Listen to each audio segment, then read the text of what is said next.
Hello, welcome back to the Banlist Hangover. It's been a few days, the Banlist is fully into effect now and all that, and I just wanted to just just give my own thoughts about just what this Banlist is.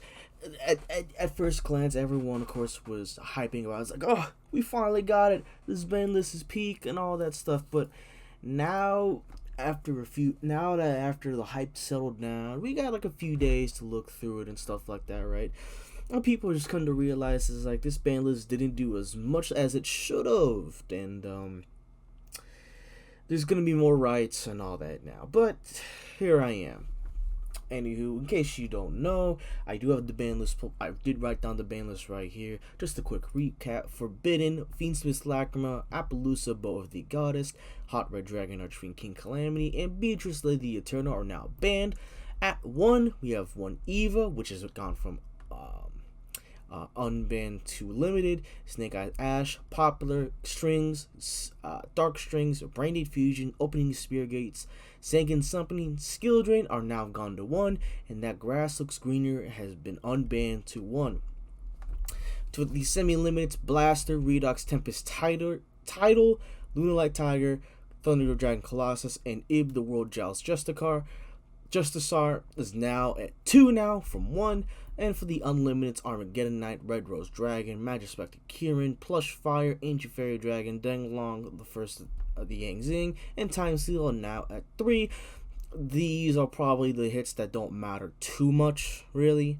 Realistically speaking, I guess the only one that matters, would be Plush Fire, but this is with the errata, and of course the Perform Mages are getting its new support in Animation Chronicle. 2 Colossus is cool. 1 Colossus didn't do anything. Could probably come back to 3. Of course, Kieran is back now. Magic Spectres is basically at full power, excluding that we still don't have Heavy Metal Foes Electromites. Every pen deck wants Heavy Metal Foes Electrolyte. So, after I gave it some thoughts, slept on it, woke up, slept on it again, woke up again, I thought it was like, this man list isn't as good as I thought. So I'm just gonna go break down what I think decks and cards that won, decks and cards that lost, and I guess the ones in between, because not everyone's a winner or a loser in this sense, right? So for the winners, first and foremost, Thunder Dragons. Shout out to 2 Colossus, but fringe playability, and as the deck itself is much more slower, they can't really afford that much non-engine space as some other decks, and of course because of that, it probably won't be the best and all that right now. Colossus can come back to 3. We probably won't even see a top from Thunder Dragon. And then of course I say this, and then next thing you know, some regional up in South America, there's gonna be a Thunder Dragon that got top 4, but who knows, right? Ubel essentially got a slap on the wrist. 1 opening of the Spear Gate sucks, but the deck can still pull out boards with 6 to 8 interactions. Just now they got to be much more lenient on how they have to open their plays and all that, right? Dark Beckoning Beast can't get Spirit Gates on all that, right? I believe no, it can't get itself. So you would have to get Spirit Gates, or you would have to get Chaos Summoning Beast and all that, right? If you want to go do the Unchained Yama line and all that stuff. Dimension Shifter.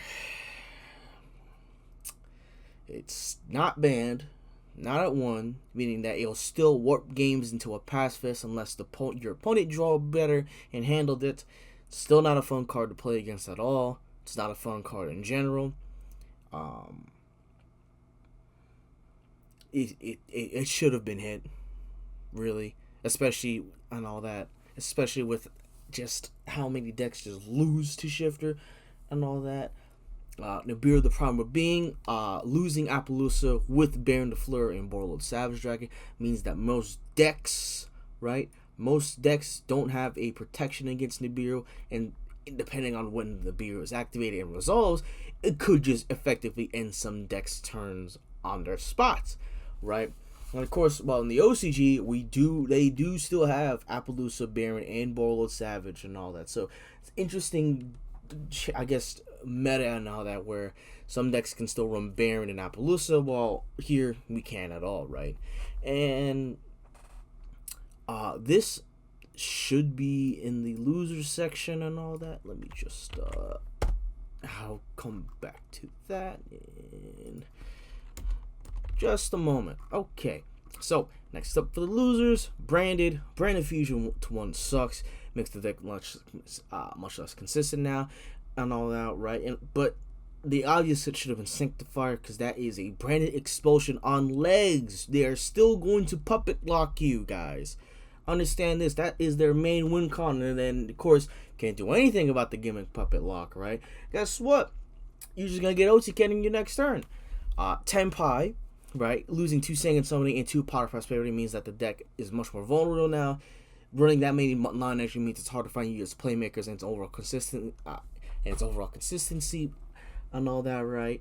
Tenpai is one of the few decks that could kill you under Pot of Prosperity. Understand that. You take half damage under Pot of Prosperity, and it can put up that much amount of damage to make that irrelevant. But losing 2 Field Spell and 2 Pot means that it's going to be harder to find the main dragon pieces, right? You still have 3 Kaimen, which is fine, but you want that Singing Summoning to make sure your dragons do not get interacted with and all that, right? And of course, Pot of Prosperity, one of the best consistent cards in the game, and a lot of decks loses that consistency because being able and all that, right? Having only 1 means it's harder to help find play starters and all that, depending on the hand. And the fact that it just digs to the top 6 cards of your deck, or 3 and all that, right, to find starters and your pieces, or more hand chips have to finish and all that. It sucks for a lot of those decks because it's harder for them to play into established board states and stuff like that. It's hard for them to, start their plays if they don't find their starter and all that, right? And of course, if you activate Pot of Prosperity, Banish 6, and then it gets Ash, well, guess what? Guess what? That's it for you and all that, right?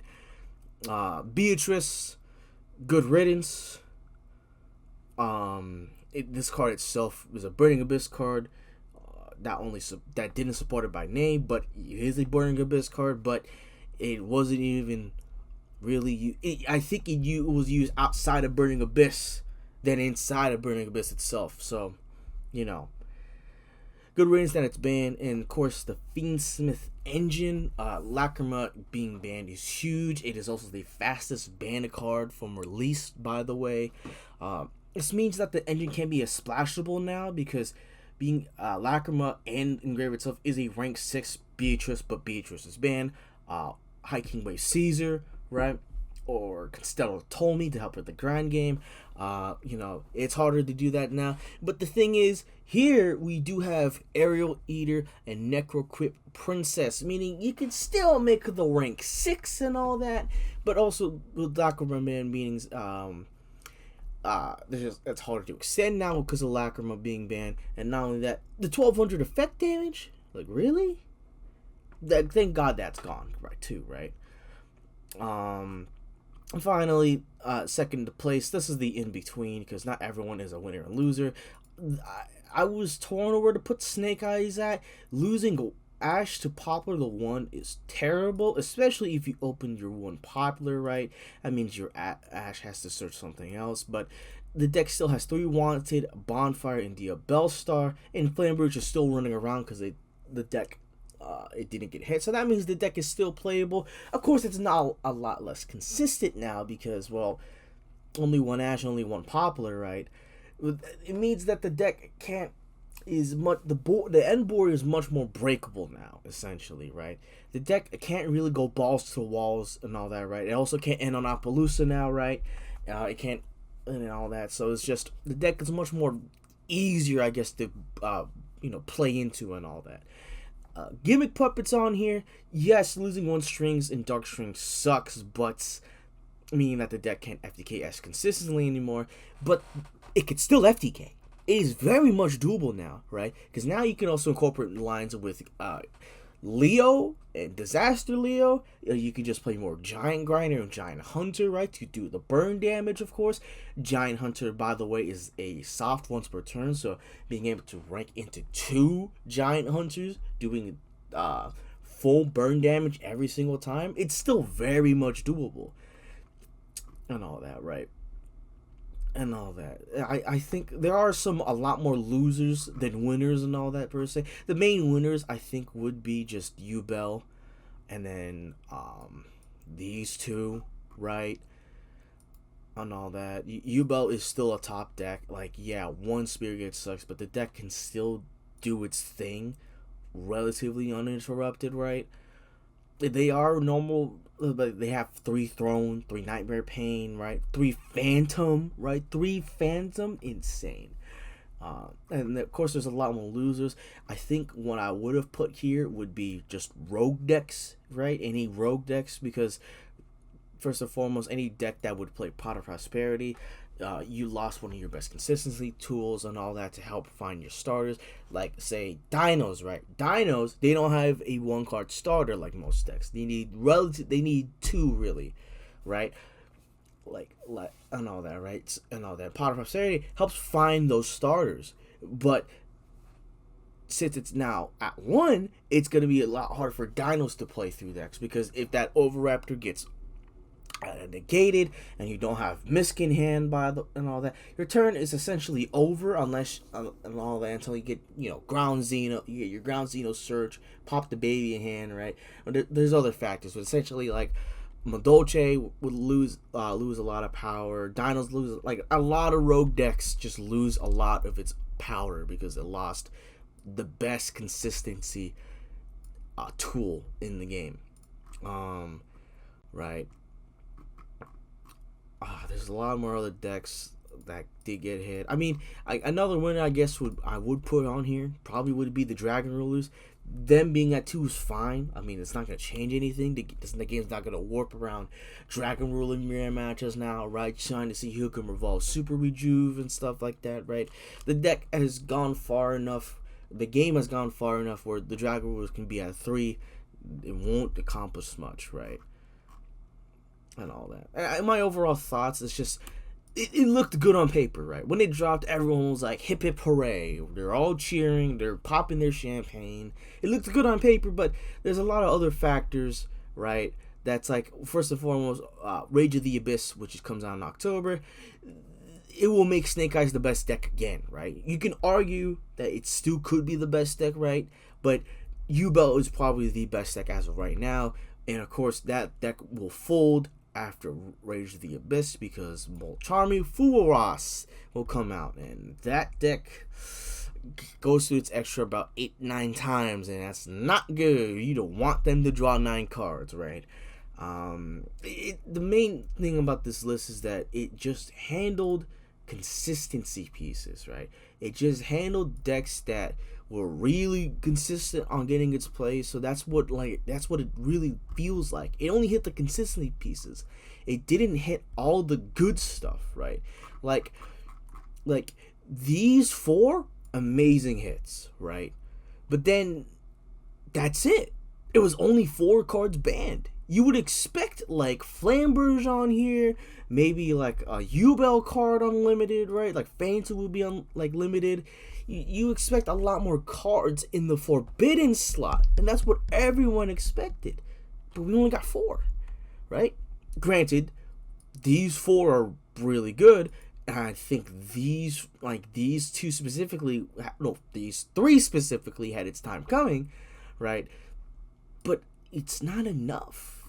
I don't think it will be enough, right? And granted, the next Banlist that we're going to get should be roughly around December and all that, right? So that, depending on when that Banlist happens, right, in December, it also corresponds with crossout breakers, I believe. Crossover breakers, right? And of course, those decks had an immediate impact in the meta, right? You had Ryzols had immediate impact, Malice had immediate impact, the level 10 spam stuff, right? That had an immediate impact as well. Granted, I think that's the worst deck out of the 3, right?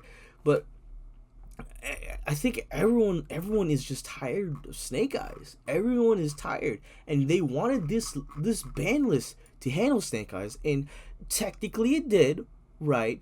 1 Ash, 1 Popular, but the best, it's still gonna be around.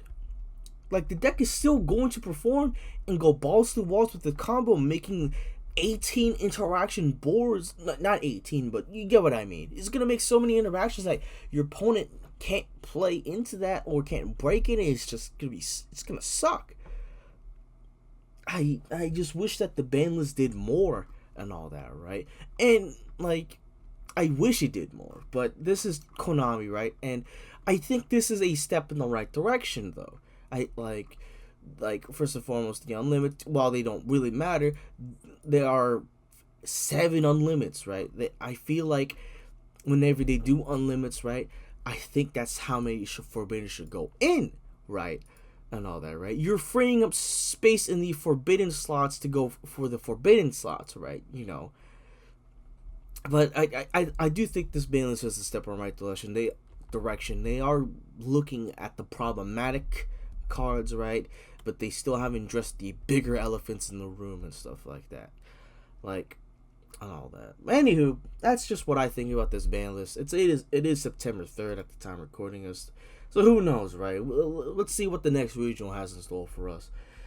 Thank you all for watching. Thank you for listening to me yap and talk my head off. See you guys then.